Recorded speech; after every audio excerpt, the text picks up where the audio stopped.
राजनीति, इतिहास, संस्कृति की धरोहर अगर हिंदुस्तान के किन्हीं राज्यों में सबसे ज्यादा है, सबसे विशाल है, तो उनमें से एक राज्य है बिहार। और बिहार के मुख्यमंत्री नीतीश कुमार इस वक्त हमारे साथ हैं। नीतीश जी, बिहार में तो नीतीश कुमार है, बिहार में बहार है। हमको पकड़ने इधर तो आई। हाँ, ले लीजिए। चलिए आगे बढ़िए नहीं सर, हम ही बोले।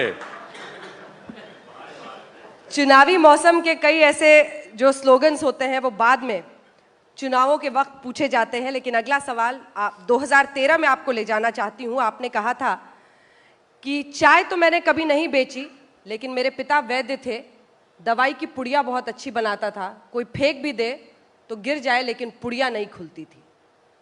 ये सब तुम अपने बारे में बताते हैं। जी, आप ही के बारे में। स्कूल से लौट करके आते थे, पेशेंट्स रहते थे पिताजी के सामने, तो पुड़िया बांधते थे, तो हम सीखे थे पुड़िया बांधते। वो तो एक नॉर्मल बात है। तो गठबंधन की पुड़िया क्या उतनी ही मजबूत बांध रहे हैं आप? उसकी चिंता मत करिए। हमने जो किया है बिहार के हित में किया है, और बिहार के हित में है। एक बात जान लीजिए, हम करप्शन से कॉम्प्रोमाइज नहीं कर सकते। 3 चीज से मेरा कॉम्प्रोमाइज नहीं हो सकता: क्राइम, करप्शन और कम्युनलिज्म। तो ऐसी परिस्थिति उत्पन्न हुई, भाई आप ही के मीडिया वाले तो हम ही से सवाल पूछ रहे थे कि जीरो टॉलरेंस है आपका करप्शन का, अभी क्या कर रहे हैं। हमको तो आपने फोर्स किया, और जब फोर्स करके हम अलग हो गए और पुराने मित्रों के साथ हो गए तो हमको कह रहे पलटू है। कमाल है भाई आप लोग का। नहीं करते तो कहते करप्शन से कॉम्प्रोमाइज करता है, और जब कर दिए तो कहा पलट गया। चलिए पलटने दीजिए। सर, आप तो नाहक ही गुस्सा हो रहे हैं। लेकिन एक बात, एक नहीं गुस्सा कहाँ हो रहा, हम तो प्रेम से बोल रहे हैं। मैं तो एनडीए के बारे में पूछ रही थी। मैं तो प्रेम से आपको बता रहा हूं, प्रेम से बता रहा हूं, चिंता मत करिए। हमको कभी गुस्सा नहीं आता, क्या गुस्सा करेंगे। जो बिहार की जनता इतना स्नेह रखती है, इतना प्रेम करती है, तो हमको क्या के लिए गुस्सा आएगा। गुस्सा तो उन लोगों को आएगा जिनको पसंद नहीं आता होगा कि जनता हमको प्रेम करती। इसलिए हमको नहीं गुस्सा आता, वो चिंता मत करिए। एनडीए बिल्कुल ठीक ठाक है, कोई चिंता मत करिए। और आपका ये जो कार्यक्रम है, ये डेवलपमेंट का कार्यक्रम, कहाँ इसके पॉलिटिक्स में पड़ गए हैं। डेवलपमेंट वाले इशू को सामने रखिए, कोई मतलब नहीं। ग्रोथ और डेवलपमेंट हम लोगों ने शुरू से काम किया है, और जनता जब तक चाहेगी काम करते रहेंगे। इधर भाई जनता मालिक है, कोई सत्ता में आता हो मालिक नहीं है। और हम पहले भी बोले, आपको भी बोल देंगे कि कुछ लोग सत्ता में आने के बाद अपने को मालिक समझने लगते हैं, और वही नाश कराता है, समाज का नाश कराता है, और अंत में उनका भी नाश कराता है। डेवलपमेंट पर ही सर आपने मंच से अभी बोला इतना, इसीलिए कुछ पॉलिटिक्स के सवाल ले लेते हैं। 17-17-2-4 बता दीजिए सर, क्या ये सीटों का बंटवारा हो गया है? ये सब हम नहीं शेयर करते हैं किसी को। हमको मालूम था क्या होने वाला है, लेकिन हमने अपने पार्टी के लोगों को भी शेयर नहीं किया। जब हुआ तो बीजेपी के राष्ट्रीय अध्यक्ष श्री अमित शाह जी ने इसकी घोषणा की। अब आगे क्या होगा सब काहे चिंता कर रहे, कोई चिंता मत करिए, बहुत ठीक होगा। और एक बात हम बता देते हैं कि एनडीए जबरदस्त रूप से यहां पर जीतेगी लोकसभा के चुनाव में, मत चिंता। कितनी सीटें सर? ये आप क्यों कहें, हम काहे चाहेंगे कि एक सीट भी हार जाए, लेकिन हम ही कैसे कहेंगे कि सब सीट जीतेंगे। ये भी कहेंगे कि सब सीट जीतेंगे तो 2 भी हार जाएंगे तो तुरंत सवाल करेंगे कि आप तो फलाने टाइम बोल रहे थे कि सब सीट जीतेंगे, 2 सीट हार गए, बोलिए। तो इसलिए हम कैसे बोलेंगे। उपेंद्र कुशवाहा जी से बात हुई है सर? आगे बढ़िए, आगे बढ़िए, आगे बढ़िए। सर, उनका एक बयान आया कि 2020 में आप कुर्सी का इतना नीचे मत ले जाइए, स्टैंडर्ड इतना नीचे मत ले जाइए। अभी तो जरा ऊपर चल रहे हैं, इतना मत नीचे जाइए। चलिए, मुझे लगता है आपकी इसी बात में बहुत कुछ है। पासवान जी लेकिन साथ है। कुछ नहीं, आप जान लेते हैं हम किसी पर कुछ बोले आज तक। आप यहाँ जो पूछ रहे हैं क्या बोलेंगे इन सब चीजों पर, कभी कुछ बोलते ही नहीं। अब कौन क्या बोलता है आप लोगों को, अब जैसे हो गया ना कि बीजेपी और जेडीयू का लोग लगा रहे थे कि जेडीयू को तो बड़ा बेइज्जती सामना करना पड़ेगा, तो ये होगा तो वो होगा। कोई कह रहा था 8, कोई कह रहा था 10, कोई कह रहा था 12, पूरा का पूरा हम लोग चुपचाप सुनते रहते थे। हम तो जानते थे कि बीजेपी के साथ हमारा क्या राजनीतिक संबंध है, जो भी बातचीत है, तो हम तो नहीं कुछ बोलते थे, हम तो उसके बारे में कुछ कहते ही नहीं थे, लेकिन लोग बोलते रहते थे। अब आजकल जब देख लिया कि 50-50 हो गया, तो कुछ और जरा उभारो, तो उस चक्कर में हम नहीं पड़ते। चलिए ठीक है सर, क्षमा इतना ही करिएगा, बता दीजिए। इतना हम आपको बता रहे हैं, एनडीए का परफॉर्मेंस जो लोग सोच रहे हैं उससे बहुत ज्यादा अच्छा होने वाला है, ये हम आपको बताते हैं। चलिए ये बता दीजिए कि बीजेपी अध्यक्ष के साथ आपने क्या ऐसी बातचीत की कि वो बराबर की सीटें देने पर राजी हो? अब यही हम आपसे शेयर करेंगे।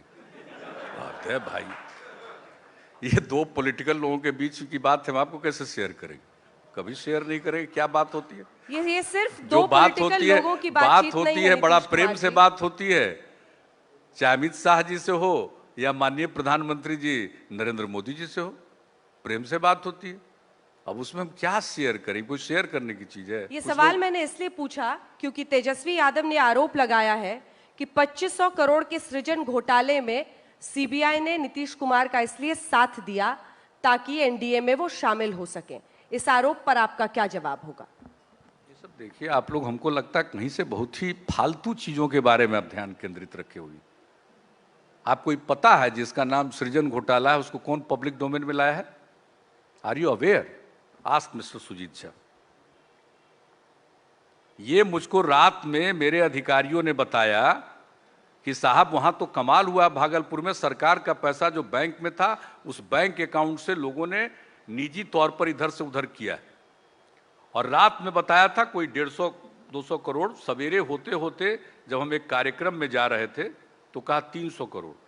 हमने पब्लिक डोमेन में लाया और उसी समय जब ये जानकारी मिली तो हमने यहाँ से फाइनेंस डिपार्टमेंट के जो अधिकारी होते हैं जो इन सब चीज़ों के अकाउंट्स के बारे में जानते हैं उनको भेज दिया, और यहाँ से और भी जो पुलिस के अधिकारी हैं उनको भेज दिया ताकि ठीक ढंग से उसको जांच में मदद करिए।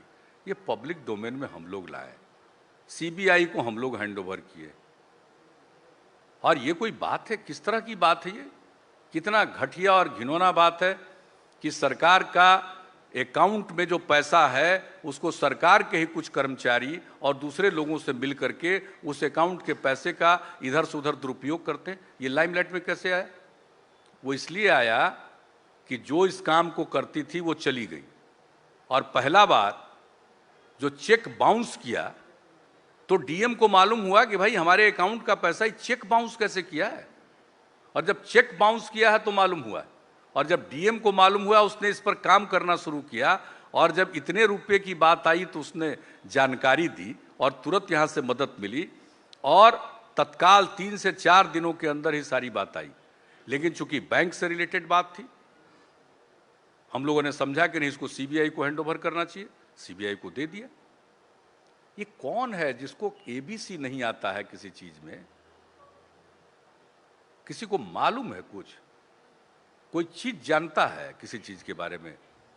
इसके बारे में तो किसी को मालूम नहीं, न जाने कितने दिनों से काम हो रहा है, अभी तो जांच ही चल रही है।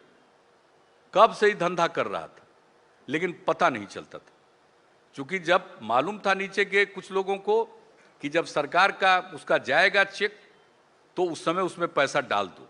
अब इस तरह का बैंक और सरकार के कुछ लोगों का मिलकर के कर्मचारियों का जो ये धंधा चलता है, इसको न सिर्फ पब्लिक डोमेन में लाया, इसकी जांच के लिए हम लोगों ने सीबीआई को जिम्मेवारी दी। ये काम चल रहा है। इन सब चीजों पर क्यों आप लोग चिंता करते हैं? इसमें देखिए गड़बड़ करने वाला है, एक नहीं बचने उचने वाला है। अगर कोई बचा है आज तक? अरेस्ट नहीं हुआ है। कहाँ अरेस्ट? ये तो जाने सीबीआई जाने ना कि कौन अरेस्ट होगा कौन नहीं होगा, क्या होगा। ये काम जो पुलिस इन्वेस्टिगेशन चलता है उसके बारे में क्वेरी नहीं करना चाहिए इस तरह से। ये क्या वो हम लोगों के अधीन है क्या? ये तेजस्वी यादव का आरोप छोड़िए था, ना, उस पर मैंने जवाब मांगा आपसे। तो आप उसी का जवाब देंगे कि हम आपका जवाब दे रहे हैं? ठीक है, तो महागठबंधन के और सवाल पर आपको सलाह दे रहे हैं कि कुछ स्तर ऊंचा रखिए। इंडिया टुडे का स्तर बहुत ऊंचा है। महागठबंधन इंडिया टुडे को इतना नीचे मत ले जाइए। हाई स्टैंडर्ड का मैगजीन है। अब कहाँ लो स्टैंडर्ड पर ले गए हैं आप? 2-2 सवाल में लगा। अरे हाई स्टैंडर्ड का मैगजीन रहा है, ये जब से छप रहा तब से हम लोग पढ़ते रहे। तो इसको ऐसे प्रश्नों को मत ले जाइए। और जैसे आप सर्वेक्षण विकास का किए हैं वैसे इस पर भी करा लीजिए ना पूरे का सर्वेक्षण, कि यहां पर सरकार की तरफ से किसी को कभी गड़बड़ करने वाले को बचाया गया है या किसी को गड़बड़ी के आरोप में झूठा आरोप लगाकर किसी को फंसाया गया है। 13 साल है, आप एक उदाहरण बता दीजिए, अध्ययन करवा लीजिए। हम लोगों का काम है काम करना, और 3 चीज आपको बता दिया, उससे कोई कॉम्प्रोमाइज नहीं करना। न कोई क्रिमिनल केस को कभी बख्शा जाता है, न किसी को फंसाया जाता है जबरदस्ती कि हाँ ये इसको क्राइम के केस में डाला, वही करप्शन का है। लेकिन ये आप दावा कर सकते हैं क्या कि जितना करप्शन का केसेज है सब आपके संज्ञान में आ जाएगा? या कोई बताइए तो। और जरा सा बिहार का स्थिति देख लीजिए, जरा और गहराई से अध्ययन करना चाहिए ना। जरा हम लोगों का जिस तरह से काम धाम है उसको देख लीजिए, और जगहों पर किस तरह से काम धाम हो रहा है तो उसको देखना चाहिए। तो इसलिए मैं आग्रह यही करूंगा कि आप इसके बारे में किसी तरह की चिंता में मत पड़िए। कोई करप्शन के साथ न हम लोगों ने कॉम्प्रोमाइज किया है न कॉम्प्रोमाइज करेंगे। लेकिन मैं एक बात जरूर कहूंगा, और मीडिया के लोगों को मैं कहूंगा कि आप खुद ही देख लीजिए, जिस दिन कोई करप्शन का चार्ज किसी पर है और सवाल हमसे पूछा जा रहा था कि करप्शन पर 0 टॉलरेंस कब तक आप कैसे बर्दाश्त किए हुए, अब आज भूल गए सब, भूल गए सब लोग, कोई चर्चा ही नहीं करता है।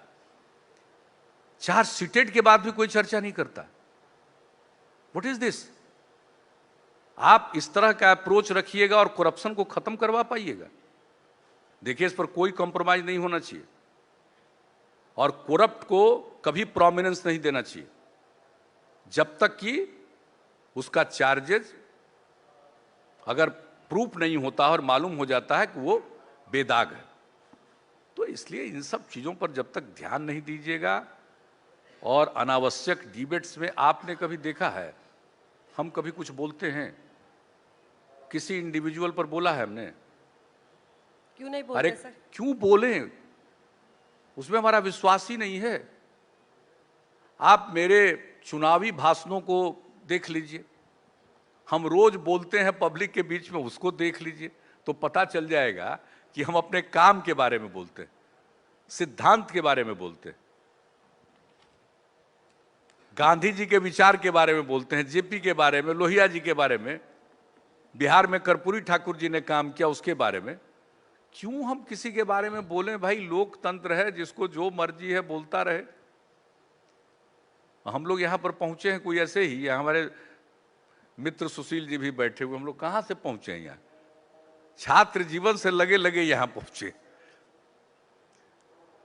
हम लोगों को कोई ऊपर से प्रोटेक्ट किया है या हम लोगों को कोई हाईलाइट किया है? कितना मेहनत हम लोगों ने किया है, तब जनता को इस बात का एहसास हुआ कि हम लोग काम करने वाले आदमी हैं, और हम लोगों को हुआ। आपको पता है, मैं अपने बारे में आपको बता दूं, आप कहते हैं लोगों पर क्यों नहीं बोलते, हम क्या बोलेंगे? 1977 में विधानसभा के चुनाव में लैंप पोस्ट जीत रहा था जनता पार्टी का, हम हार गए। आप जरा बताइए, लैंप पोस्ट जीत गया और हम लोग इतने एक्टिविस्ट थे उस मूवमेंट के, हार गए। तो उससे क्या फर्क पड़ता है? काम करते रहे, और जब जनता को रियलाइजेशन हुआ तो मौका दिया। दिल्ली में रह के काम कर रहे थे, लोगों को शुरू में रियलाइजेशन ही नहीं हो रहा था। इवन 2005 के फरवरी का चुनाव का रिजल्ट निकला, उसमें किसी को बहुमत नहीं था। हम लोग लार्जेस्ट अलायंस थे, लेकिन फिर भी बहुमत नहीं मिला। लेकिन उसके बाद देखिए 2005 में जब बिहार की जनता को लगा कि नहीं इन्हीं लोगों की जरूरत है, तब से काम करने का मौका दिया।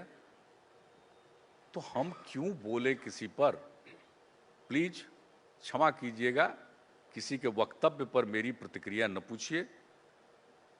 क्योंकि हम इसमें विश्वास नहीं करते।